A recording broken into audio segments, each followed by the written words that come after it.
Season 56, War number 11. Today we matched up against Black Ravens, and the bands today are Kushala, Negasonic, Serpent, Shothra, and Onslaught. And my team today is Purgatory, Count Nefaria, and Vox. 10 fight war today, so let's just get started on Path 8, where we're going to fight this Korg here. This was the war that determined if AOH would get Masters or not. If we won it, we would lock it into place. If we lost it, then we'd need to win War 12. So yeah, a lot rides on this because I didn't tell anyone except leadership in my alliance this. But if we missed Masters this season, I was going to be alliance shopping. And I say that and I already kind of knew where my next place would be. But yeah, if we missed Masters this season, I'd be gone. So basically, this war decided if I was staying in AOH or not. So I'm gonna give myself a 10 fight war to really make sure that we are having a good chance of winning. I guess I'm not sure. That kind of sounds wrong, but yeah, I love it when I have as much control of the war map as I can. So this was definitely going to help out with that. Ideally, giving myself 10 fights, I guess. I don't know. Anyway, yeah, this Node 8 Korg kind of got destroyed, and that gives us the skill soul, which is perfect because we are going to fight a deathless Thanos later. And when you have that passive slow, the Thanos is yeah, he's just controlled really well. So now we're gonna fight this Sasquatch with Purgatory. I could use Count Nefaria for this, but I do want to grab a Mystic Soul if I can help it, because the Mystic Soul is going to help the Serpent fight a little bit. It's not necessary, but it does give me a few benefits. So considering I figured this fight would be pretty easy, I was just going to grab the Mystic Soul from it. And yeah, it's a big Sasquatch, but also Purgatory's damage in this tactic is kind of insane. So yeah, it's not going to be a big Sasquatch that lives very long. Anyway, there I was not able to get the special punish, but that's okay. Special punishing is very impactful in this tactic because then you're going to be able to get the unblockable, which just gives you a bunch of additional burst damage, as you can see right there. And now he's in Wrath, but he's also slowed, so I can counter his special attacks freely. And as long as I finish this fight, in Rampage we get the soul, and we do that right there. So moving on, we're going to fight Adam Warlock on node 21. Originally, when I assigned this war, when I did the plans for this war, I assigned myself to take with Purgatory. And then right before I took the fight, I realized, oh, there's high energy diet on this node. That's not going to work. So, luckily, I didn't screw myself because there was still an attacker on my team who could take this Adam, and that attacker was Vox. Nefaria maybe could do it, I'm not even sure. Purgatory definitely couldn't. So it was basically I'm forced to Vox this. And I'm saying I'm incredibly lucky because this could have been a roadblock fight had Vox not been able to take this, because Purgatory can't, and I really don't think Nefaria can. So planning error on my part, but luckily one that isn't going to cost me.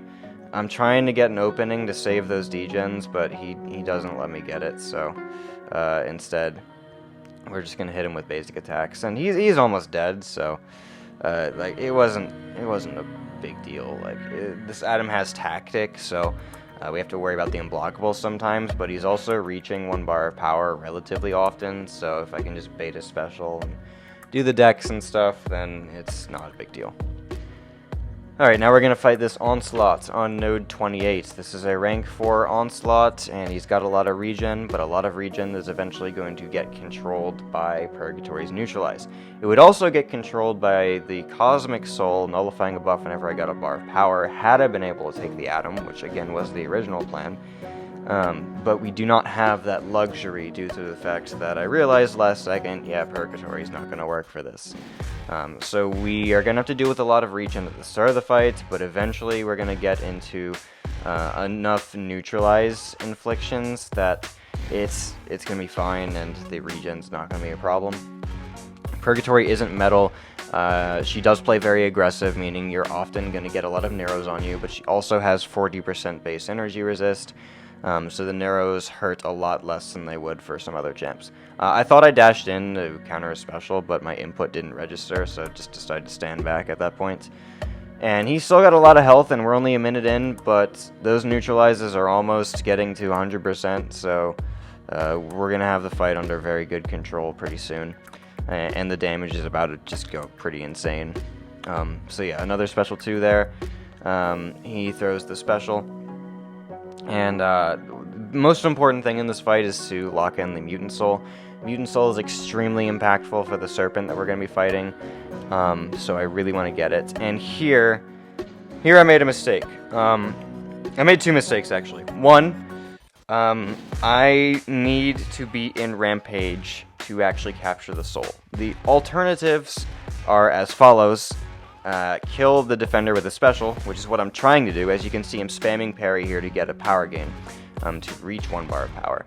And the other way is just by getting 10 neutralize. And I did that. So what I'm doing here is completely pointless, where I'm spamming parry to get to a bar of power. That was unnecessary. That actually made me lose about 15% health and wasted about 20 seconds. I just didn't remember that I could capture a soul with 10 neutralize, so that was just wasted time and wasted health, because I didn't remember that I could have captured the soul if I just inflict 10 neutralize. So a bit of an error on my end, but it didn't cost me anything. It's just like an additional potion and a little bit extra on the fight time, none of which is actually going to matter. So yeah, now we're going to fight this Deathless Thanos on node 38. I've taken this fight many times before with Purgatory, and it's pretty simple if you have the skill soul. If you don't have the skill soul, probably don't take this fight with Purgatory, because the skill soul is what makes this fight a good assignment.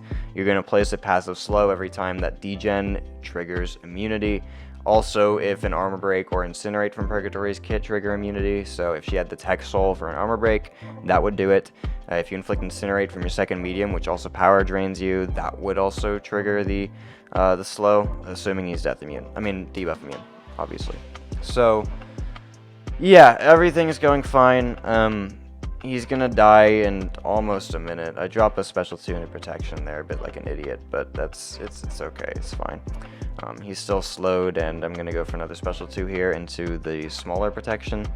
I say smaller because it's not Thanos' like 100% protection, and at that point he just goes down in just over a minute. Now we're gonna fight probably the easiest mini of this war, and that's gonna be this Gladiator on node 41. There's kind of nothing to do to this fight, especially if you know the special 2 decks. If you don't know the special 2 decks and you get clipped by it, then you're going to get incinerated. But also, if you're playing Purgatory like I am, you're incinerate immune. So that aspect of the fight isn't a big deal. If he drops a special 1, it's immunity ability accuracy reduction, so our neutralize doesn't have a chance of stopping the unstoppable.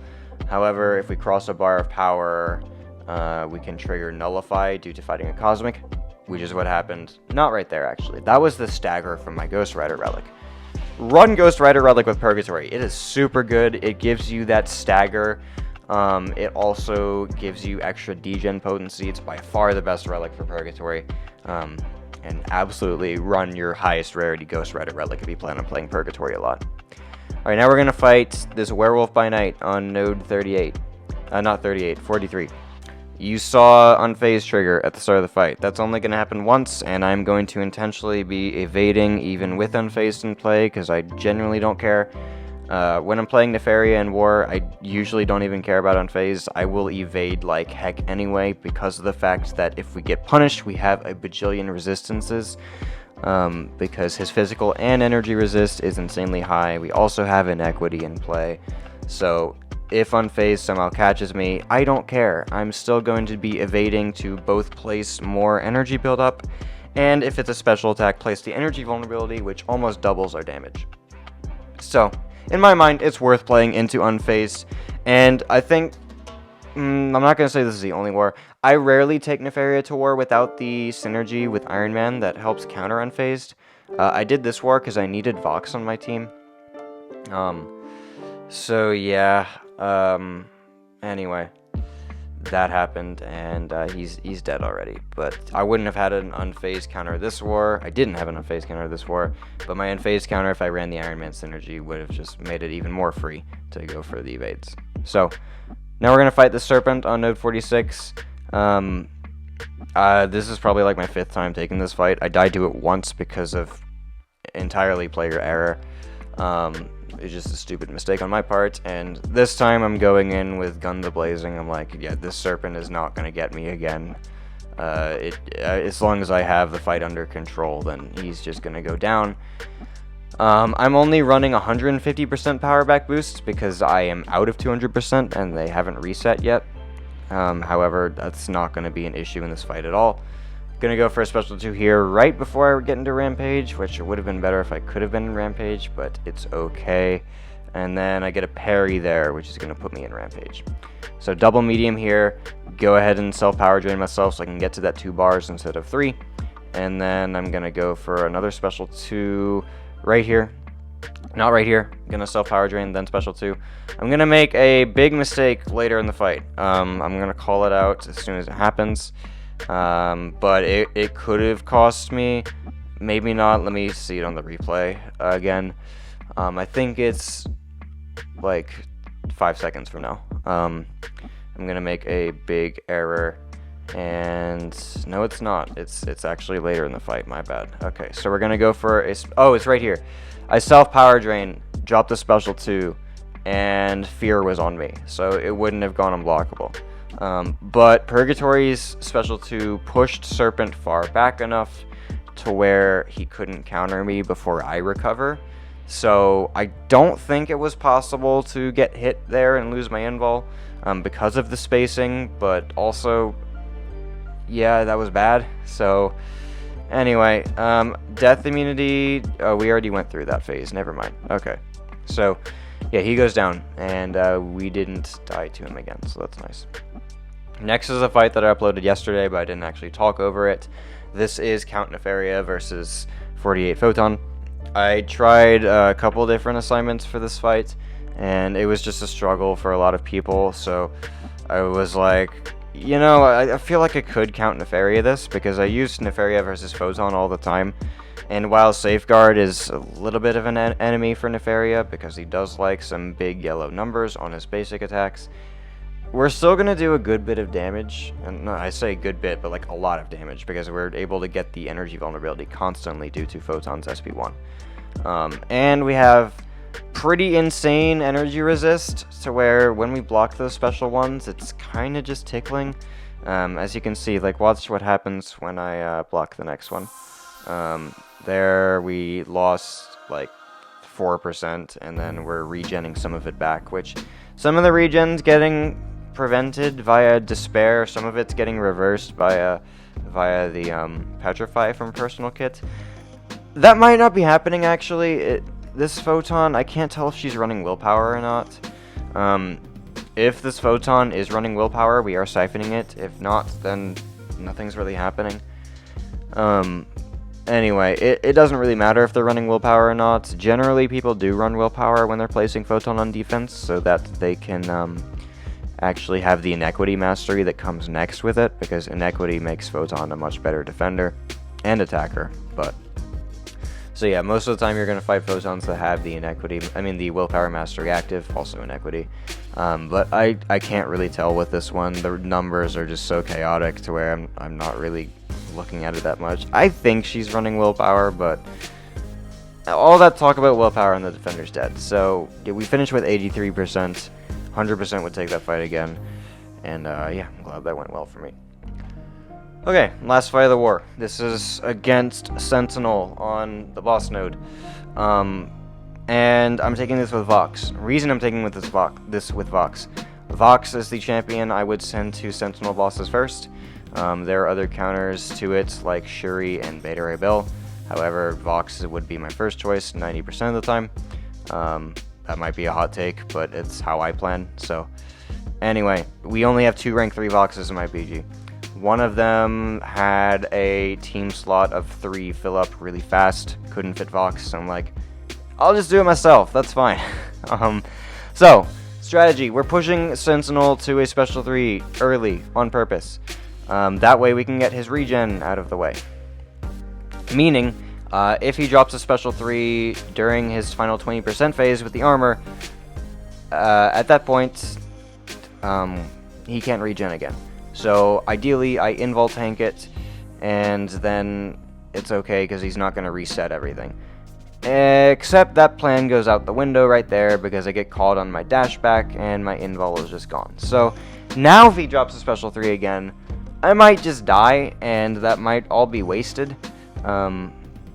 So yeah, this start's going pretty bad. Like, as you can see, we have taken 4% of his health away and we are already 80 seconds in. So I'm not feeling great. I can't play super aggressive because of the Energized node, and also I'm intentionally not pushing Sentinel to Special 2. I'm very confident with the Special 2 decks, but also it's a risk I'm not willing to take in Alliance War. Because if I misdex that Special 2, even just the final 2 hits, I'm just dead. So I'm going to bait Special 1s, because I know that's not going to kill me if I user error, because everyone user errors sometimes. I definitely do it. So I'm going to play it as safe as I possibly can. And it's just like, we're 2 minutes in and the Sentinel's still got 70%. I'm like, okay, I don't like this. I don't like this at all. So yeah. However, this Sentinel, I'm going to spoil it right now, is about to get completely annihilated. Once we get to our Special 1 here, or like, I want to get to like 1.5 bars of power. And then I'm going to drop my Special 1, and it's gonna be pretty. Let's see. We're keep pushing Sentinel closer to the corner. This is good, because Vox can take advantage of the pause mechanic that he has. When he hits the opponent's block, he pauses his degens for a little bit of time. And if the opponent is closer in the corner, they usually tend to be a little bit more defensive sometimes, like that, so he decided to block there. By the way, he's dead. So yeah, that one degen cycle took him from like 60% health to dead in like 15 seconds, which is pretty great. So yeah, that was a lot of panic for nothing because of the amount of degen damage we were able to do at the tail end of the fight. That's just Vox. That's just how Vox works. We did win the war, meaning we locked Masters, meaning I am not leaving this alliance at the end of the season. So, alliance mates watching this, you're stuck with me for another season. Sorry, not sorry. So, yeah, we beat them. It was much closer at some points in the war. Like, we finished all of our fights like with 16 hours left, and at the same time they had taken only 14. And I went to bed with like 12 hours of war left, and they had still taken only 14 fights. And I'm like, I hate this. Can they actually do fights so I can like know what the rest of my season's gonna look like, what my next seasons are gonna look like? I had to wait till morning till they actually started taking fights, and they did drop some, and then eventually once they crossed the 15 death point, every death after that was just like, okay, we lost, so we don't need to like boost properly, heal properly. I mean, I guess, I really don't know, because they crossed the 15 death mark a little bit over 100, so that's all entirely speculation. But the good news is I'm staying in AOH, and I'm happy because I love it there. So yeah, we locked Masters for the 3rd season ever. Super proud of my guys. It's been a long time coming. We got scammed out of Masters one season. It's been 4 or 5 seasons since we've hit Masters. One of them was entirely because we matched modders in the final war. So yeah, sweet sigh of relief that we finally did it, and I know where my home is going to be for next season. So thank you guys so much for watching this video. I'll see you in the next one.